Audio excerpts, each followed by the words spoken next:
என் பொண்டாட்டிக்காக நான் பண்ணுற recipe beef gravy. அதுக்காக தக்காளி வேக வச்சிட்டோம். இங்கே பீஃபை வேக வச்சுட்டுருக்குறேன். அடுத்தது தக்காளி அதை எடுத்து போட்டோம்னா ஒரு கிண்டிட்டோம்னா வேலை முடிஞ்சிச்சு. அதுக்கப்புறம் நம்ம ஸ்டைல்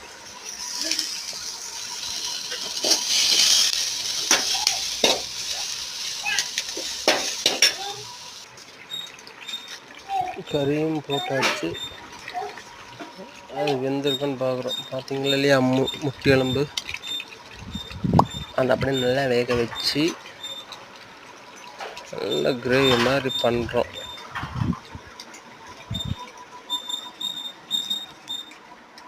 வெந்ததா?